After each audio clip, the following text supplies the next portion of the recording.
दोस्तों जरा सोचिए, क्या हो अगर आपको एक ऐसे बीहड़ और खौफनाक रेगिस्तान में हमेशा के लिए लावारिस छोड़ दिया जाए जहां कदम कदम पर मौत आपका इंतजार कर रही हो।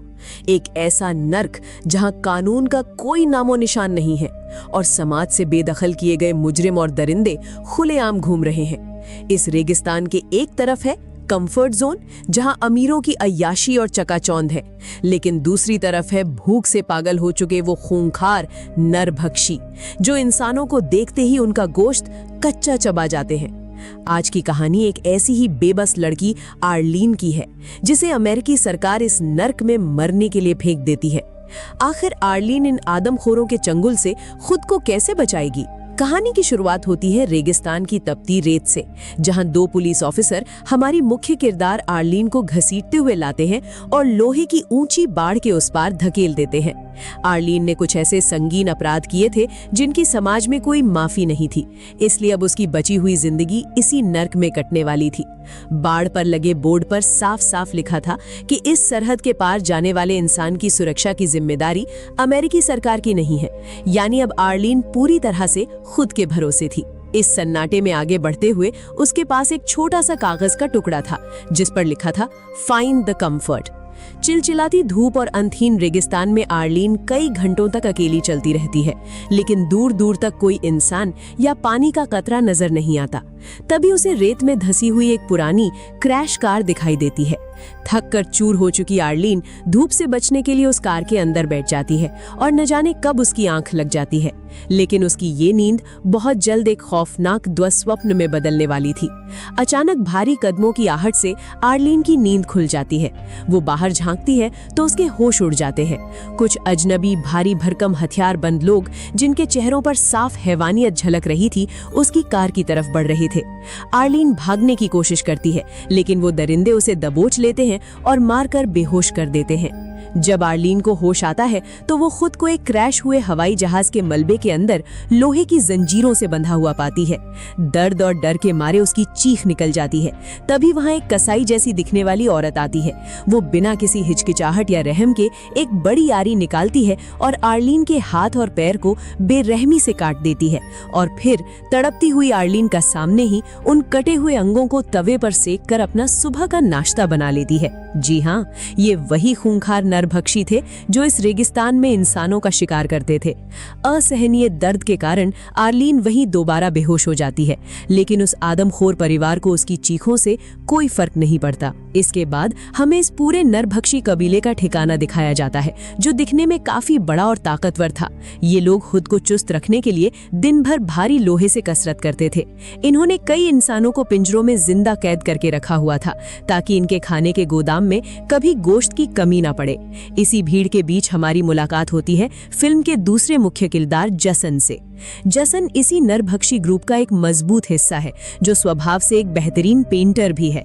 जसन का एक छोटा सा परिवार है, उसकी पत्नी और एक प्यारी सी बेटी केट। जसन अपनी बेटी का एक स्केच बना रहा था, लेकिन वो इस बात से पूरी तरह बेखबर था कि आने वाले समय में उसके अपने परिवार के साथ बहुत बड़ा कांड होने वाला है। कटे हुए हाथ पैर के भयानक दर्द के बीच आर्लीन को एक लोहे के कबाड़ खाने जैसी काल कोठरी में फेंक दिया गया था, जो असल में नरभक्षियों का स्टोर रूम था। तभी उसे ऊपर से किसी इंसान की दिल दहला देने वाली चीख सुनाई देती है। वो समझ जाती है कि आदमखोरों का अगला शिकार ऊपर तड़प रहा है। अगले दिन जब वो कसाई औरत आर्लीन का दूसरा हिस्सा काटने के इरादे से उसे लेने आती है तो आर्लीन अपनी जान बचाने के लिए एक बेहद घिनौना दिमाग लगाती है। वो कमरे में पड़ी गंदगी और इंसानी वेस्ट यानी मल मूत्र को अपने पूरे शरीर पर लपेट लेती है। जैसे ही वो लेडी अंदर आती है, आर्लीन के बदन से आ रही असहनीय बदबू और गंदगी को देखकर वो घिन से भर जाती है और तुरंत पीछे हट जाती है। वो आर्लीन को साफ करने के लिए पानी लेने बाहर चली जाती है और यही आर्लीन के लिए आजादी का आखिरी मौका था। जब वो आदमखोर औरत पानी लेने बाहर जाती है तो आर्लीन चुपके से फर्श पर पड़ी एक नुकीली लोहे की रॉड अपने पास छुपा लेती है। जैसे ही वो औरत वापस कमरे में कदम रखती है, आर्लीन बिना एक सेकंड गंवाए अपनी बची खुची पूरी ताकत समेटती है और उस लोहे की रॉड से उस औरत के सिर पर जोरदार हमला कर देती है। वो औरत वहीं तड़पकर दम तोड़ देती है। आर्लीन की इस खौफनाक बगावत को पास के ही एक पिंजरे में बंद एक दूसरा कैदी अपनी आंखों से देख रहा था, लेकिन वो चिल्लाकर बाकी नरभक्षियों को बुला नहीं सकता था क्योंकि इन नरभक्षियों ने उसकी जुबान को उसी सुबह अपने नाश्ते में चबा लिया था। आर्लीन वहां से एक पुराना स्केटबोर्ड चुराती है, उस पर लेटती है और अपने बचे हुए एक हाथ पैर के दम पर घिसटते हुए उस नरक से भाग निकलती है।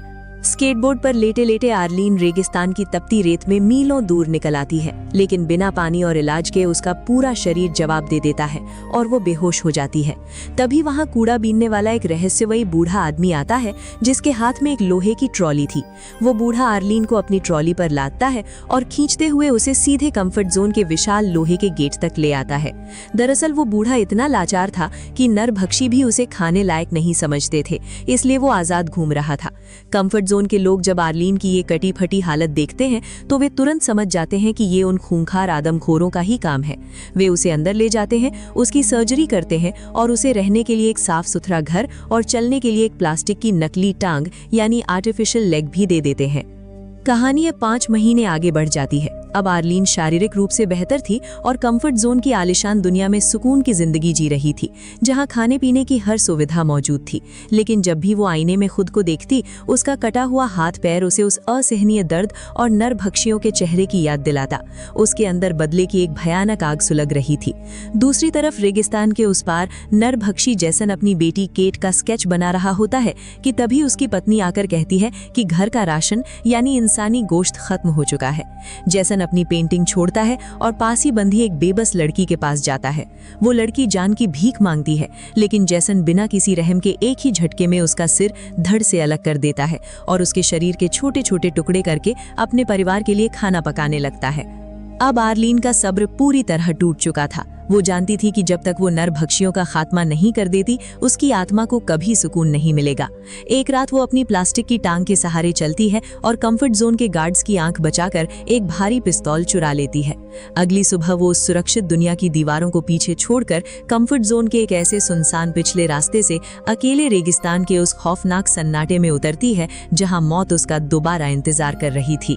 बंदूक हाथ में लिए आर्लीन अपनी नकली प्लास्टिक की टांग के सहारे रेगिस्तान के उस सुनसान और खतरनाक इलाके में आगे बढ़ रही थी जहां से बहुत कम लोग गुजरते थे।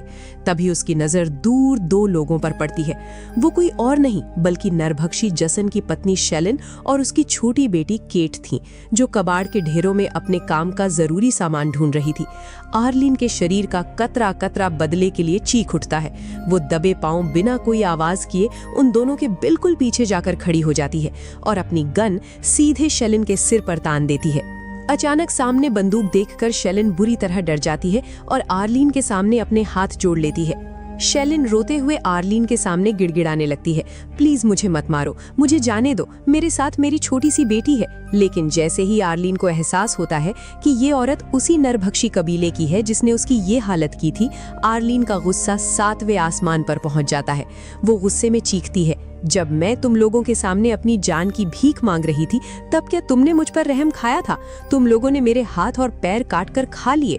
और बिना एक पल की देरी किए आर्लीन ट्रिगर दबा देती है। एक तेज धमाके के साथ गोली सीधे शेलिन को लगती है और वो वहीं दम तोड़ देती है। छोटी सी केट समझ ही नहीं पाती कि पलक झपकते ही उसकी माँ के साथ क्या हो गया। वो बस स्तब्ध रह जाती है। शेलिन को मारने के बाद आर्लीन की नजर उस सहमी हुई बच्ची केट पर पड़ती है। आर्लीन का दिल पिघल जाता है, उसे बच्ची पर तरस आ जाता है। वो उसे नुकसान नहीं पहुंचाती बल्कि उसका हाथ पकड़ती है और उसे अपने साथ लेकर वापस कंफर्ट जोन की तरफ बढ़ जाती है। रास्ते में केट को एक प्यारा सा खरगोश पसंद आता है तो आर्लीन उसे खरीद कर दे देती है। इधर दूसरी तरफ जब काफी देर तक जसन की पत्नी और बेटी घर नहीं लौटती तो जसन परेशान होकर उन्हें ढूंढने निकलता है। भटकते हुए उसकी नजर एक बड़े कूड़ेदान पर पड़ती है जहां उसकी पत्नी शेलिन की लाश पड़ी थी और कौवे उसे नोच नोच कर खा रहे थे। तभी जसन समझ जाता है कि ये किसी ऐसे गिरोह का काम है जो बच्चियों की सप्लाई करता है। तभी उसे वही कूड़ा मीनने वाला बूढ़ा आदमी दिखता है। जसन अपनी बेटी का स्केच उसे दिखाता है तो बूढ़ा एक शर्त रखता है, तुम्हें मेरा भी एक स्केच बनाना होगा, तभी बताऊंगा कि तुम्हारी बेटी कहाँ है। बेबस जसन गुस्से को दबाकर वहीं बैठकर उस बूढ़े का स्केच बनाता है, जिसके बाद बूढ़ा आदमी कागज पर एक शब्द लिख देता है, कंफर्ट जोन। जसन समझ जाता है कि उसकी बेटी कहाँ है। इधर कंफर्ट जोन के अंदर आर्लीन केट को लेकर एक बड़े नाइट क्लब में जाती है, जहां पूरे इलाके के सबसे अमीर आदमी और मेयर जॉन की एक खास जादुई पाउडर यानी नशीली टैबलेट की सप्लाई करता था, जिसे खाते ही इंसान एक अलग ही दुनिया में पहुंच जाता था। आर्लीन भी वो टैबलेट खा लेती है। इसी बीच केट के हाथ से उसका खरगोश छूट जाता है और वो उसके पीछे भागती है। तभी मेयर जॉन की नज़र उस अकेली बच्ची पर पड़ती है और वो उसे अपने साथ अंदर महल में ले जाता है। मेयर की ताकत के आगे किसी की हिम्मत नहीं थी कि उसे रोक सके। उधर आर्लीन पर उस नशीले पाउडर का असर इतना गहरा हो जाता है कि उसे अपने आसपास की दुनिया बेहद खूबसूरत और रंगीन लगने लगती है। वो पूरी तरह अपना होश खो चुकी थी। केट को ढूंढते ढूंढते वो पार्टी से बाहर निकलती है और नशे की हालत में चलते चलते कंफर्ट जोन की दीवारों से मीलों दूर रेगिस्तान के बीचों बीच पहुंच जाती है। उसे खुद नहीं पता था कि वो कहाँ है। अगली सुबह जब तपते सूरज की धूप से उसकी आंख खुलती है तो सामने का नजारा देखकर उसकी रूह कांप उठती है। उसके सामने वही खूंखार नरभक्षी जसन खड़ा था और सबसे डरावनी बात ये थी कि जसन के हाथ में आर्लीन का वो प्लास्टिक का नकली पैर था, जिसके बिना वो एक कदम नहीं चल सकती थी। जसन अपनी बेटी केट का स्केच उसकी आंखों के सामने करता है और भारी आवाज में पूछता है, क्या तुमने इस बच्ची को कहीं देखा है? मौत को अपने इतने करीब देखकर आर्लीन कांप उठती है। अगर उसने सच बता दिया कि उसने केट की मां को मार डाला है तो जसन उसे जिंदा चबा जाएगा। सामने अपनी मौत यानी जसन को खड़ा देख आर्लीन के हलक में जान अटक जाती है। जब जसन अपनी बेटी केट का स्केच दिखाकर पूछता है तो आर्लीन डर के मारे साफ झूठ बोल देती है, नहीं, मैंने इस बच्ची को कहीं नहीं देखा। वो जानती थी कि अगर जसन को भनक भी लग गई कि केट की मां को उसी ने गोली मारी है तो जसन उसे तड़पा तड़पा कर मार डालेगा। लेकिन जसन को भी इस वक्त आर्लीन की जरूरत थी। कंफर्ट जोन के बाहर कड़ा पहरा था और किसी भी नरभक्षी को देखते ही वहां के गार्ड्स सीधे गोली मार देते थे। जसन आर्लीन के सामने एक डील रखता है, मैं तुम्हें सही सलामत कंफर्ट जोन के अंदर छोड़ दूंगा और कोई नुकसान नहीं पहुंचाऊंगा, लेकिन बदले में तुम्हें अंदर जाकर मेरी बेटी केट को ढूंढकर बाहर लाना होगा। साथ ही वो कड़े लहजे में चेतावनी भी देता है कि अगर चालाकी की तो वो उसे दुनिया के किसी भी कोने से ढूंढकर छोटे छोटे टुकड़ों में काट कर खा जाएगा। बिना पैर के रेगिस्तान में फंसी आर्लीन मजबूरी में ये डील मान लेती है। दोनों कंफर्ट जोन की तरफ बढ़ रहे होते हैं कि तभी रास्ते में उन्हें उसी नरभक्षी कबीले का एक और आदमी मिलता है। वो जसन के सामने एक अजीब सौदा रखता है, इस लड़की का नकली पैर मुझे दे दो, बदले में मुझसे पेट्रोल ले लो। जसन मना कर देता है क्योंकि पैर के बिना आर्लीन कंफर्ट जोन के अंदर नहीं जा पाएगी। वो आदमी गुस्से में कहता है, मुझे बहुत भूख लगी है, मैं तो इस लड़की को लेकर ही जाऊंगा, रोकना है तो लड़ ले। तभी जसन कुछ ऐसा करता है जिसे देखकर आर्लीन चीख उठती है। जसन उसे उस आदमी के हवाले कर देता है और पेट्रोल लेकर जाने लगता है। लेकिन जैसे ही वो आदमी पीठ घुमाता है, जसन चीते की फुर्ती से पीछे से आता है और अपने धारदार चाकू से सीधे उसकी गर्दन पर वार कर देता है। वो आदमी वहीं ढेर हो जाता है और जसन बिना किसी हिचकिचाहट के उसका एक पूरा हाथ काट लेता है। तभी रेगिस्तान का मिजाज बदलता है और एक भयानक रेतिकाल तूफान सैंडस्टॉर्म उनकी तरफ बढ़ने लगता है। मजबूरी में दोनों एक छोटा सा तंबू लगाते हैं और तूफान के थमने का इंतजार करने लगते हैं। देखते ही देखते चारों तरफ घना अंधेरा छा जाता है और वे वहीं रात गुजारने का फैसला करते हैं। यहाँ जसन उसी मरे हुए आदमी के कटे हाथ को आग पर भूनता है और मजे से खाने लगता है। वो उस पके हुए इंसानी मांस का एक टुकड़ा आर्लीन की तरफ भी बढ़ाता है। भूख से बेहाल और खौफ के साए में जी रही आर्लीन को ना चाहते हुए भी उस खौफनाक डिनर को स्वीकार करना पड़ता है। इसी आग के पास बैठकर दोनों के बीच एक लंबी बातचीत शुरू होती है, जहां जसन बताता है कि वो 16 साल की उम्र में गैर कानूनी तरीके से अमेरिका की सीमा में घुसा था, जहां पकड़े जाने के बाद से वो इसी नर्क में रहने को मजबूर है। अब आर्लीन भी अपने दिल का बोझ हल्का करती है। वो बताती है कि वो पहले नेशनल सिक्योरिटी एजेंसी में काम करती थी, लेकिन उसे दुश्मन देश के एक जासूस से प्यार हो गया। प्यार में अंधी होकर उसने देश की कुछ बेहद गोपनीय सीक्रेट इन्फॉर्मेशन उसे दे दी, और जब अमेरिका को इस गद्दारी का पता चला तो उसे सजा के तौर पर इस बैड बैच के रेगिस्तान में हमेशा के लिए फेंक दिया गया। एक दूसरे का दर्द सुनते सुनते दोनों जानी दुश्मन अंदर से एक दूसरे के काफी करीब आ चुके होते हैं। लेकिन तभी रात के सन्नाटे को चीरती हुई एक गोली चलती है। वो गोली सीधे जसन के सीने में जाकर लगती है और वो दर्द से करहाते हुए जमीन पर गिर पड़ता है। वहाँ कंफर्ट जोन के कुछ हथियारबंद लोग आ धमकते हैं, जो आर्लीन को जबरदस्ती अपने साथ ले जाते हैं और जसन को वहीं मरने के लिए तड़पता हुआ छोड़ देते हैं। कंफर्ट जोन के लोग आर्लीन को सुरक्षित उसके घर छोड़ देते हैं। यहाँ फिर से हर सुविधा थी, लेकिन आर्लीन का मन अभी सोने के पिंजरे में बिल्कुल नहीं लग रहा था। वो जसन को उस हालत में अकेले मौत के मुंह में छोड़कर आने के अफसोस में तड़प रही थी। वो एक बहुत ही कठिन और आत्मघाती फैसला लेती है। वो दोबारा बंदूक उठाती है और कंफर्ट जोन से भागकर ठीक उसी जगह पहुंचती है जहां उन्होंने रात बिताई थी। वहां जस्सन तो नहीं था, लेकिन रेत में दबी जस्सन की वो स्केच बुक मिलती है जिसमें उसकी बेटी केट के मासूम चेहरे के कई खूबसूरत स्केच बने हुए थे। इन्हें देखकर आर्लीन फूट फूट कर रोने लगती है। उसे एहसास होता है कि आज केट के खोने और जस्सन की इस हालत की असली जिम्मेदार वो खुद ही है। वो कसम खाती है कि चाहे उसकी जान ही क्यों न चली जाए, वो केट को ढूंढ कर ही दम लेगी। उधर रेगिस्तान के बीचों बीच जहां जसन को गोली लगी थी, दूर आसमान में काले कौओं का एक झुंड मंडरा रहा था। कूड़ा बीनने वाले उस बूढ़े आदमी को शक होता है कि वहां कोई जानवर मरा पड़ा है। वो अपनी ट्रॉली खींचते हुए तेजी से वहां पहुंचता है तो उसे जसन बेहोशी की हालत में खून से लथपथ मिलता है। जसन आखिरी सांसें गिन रहा था। वो बूढ़ा आदमी जसन की जान बचाने के लिए एक अनोखा और खौफनाक तरीका अपनाता है। वो फुर्ती से एक जिंदा कौवे को दबोचता है, उसे मारता है और उसका कच्चा मांस और खून जसन के मुंह में डाल देता है ताकि उसके ठंडे पड़ते शरीर में थोड़ी सी जान लौट सके। कुदरत का करिश्मा देखिए, उस जंगली मांस के कतरे अंदर जाते ही जसन की आंखें खुल जाती हैं। वो बूढ़े का शुक्रिया अदा करता है और अपनी कटी फटी हालत में ही लाठी के सहारे अपनी बेटी को ढूंढने निकल पड़ता है। इधर कंफर्ट जोन के अंदर आर्लिन हर किसी से केट के बारे में पूछ रही थी, पर कोई कुछ नहीं बताता। तभी उसकी नजर मेयर जॉन के आलीशान पैलेस पर पड़ती है जहां से कुछ औरतें बाहर निकल रही थी और उन्हीं के बीच में छोटी सी केट भी खड़ी थी। आर्लिन समझदारी से काम लेती है और उस वक्त कोई हंगामा नहीं करती। वो सीधे उस महल के अंदर काम मांगने के बहाने घुस जाती है जहां दर्जनों औरतें मेयर जॉन के लिए उस नशीले जादुई पाउडर को छोटे छोटे पैकेट्स में भरने का काम कर रही थी। यहीं आर्लिन को पता चलता है कि मेयर जॉन की अपनी कोई औलाद नहीं थी, इसलिए उसने केट को गोद ले लिया था ताकि वो उसे अपनी बेटी बना सके।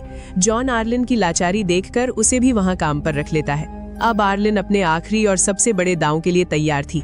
एक लेडी आर्लिन को महल के एक गुप्त कमरे में ले जाती है ताकि उसे अच्छे कपड़े पहनाए जा सके। रोज की तरह शातिर दिमाग लगाते हुए आर्लिन वॉशरूम जाने का बहाना बनाती है और अंदर जाकर अपनी उस प्लास्टिक की नकली टांग को खोलती है। दरअसल उसने उस नकली पैर के खोखले हिस्से के अंदर वही चुराई हुई बंदूक छुपा कर रखी थी। वो गन बाहर निकालती है, वॉशरूम से बाहर आकर तुरंत उस लेडी को बंधक बनाती है और उसे गन पॉइंट पर लेकर सीधे मेयर जॉन के मुख्य कैबिन में घुस जाती है। आर्लिन बिना डरे सीधे जॉन के सिर पर बंदूक तान देती है और दहाड़ कर कहती है, अगर तुमने इस बच्ची को अभी के अभी आजाद नहीं किया तो मैं इस औरत और इसके पेट में पल रहे बच्चे को यहीं भून दूंगी।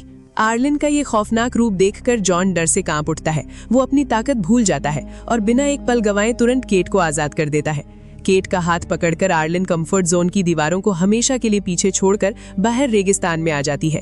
ठीक उसी मोड़ पर सामने से लाठी टेकते हुए आ रहे जसन को अपनी बेटी को जिंदा देखकर अपनी आंखों के आंसू रोक नहीं पाते। केट दौड़कर अपने पिता के गले लग जाती है। जसन अपनी बेटी को लेकर जाने लगता है तो उनका हाथ पकड़ती है और रोते हुए गुजारिश करती है, जसन प्लीज मुझे भी अपने साथ ले चलो, मैं तुमसे प्यार करने लगी हूँ और अब तुम्हारे बिना नहीं रह सकती।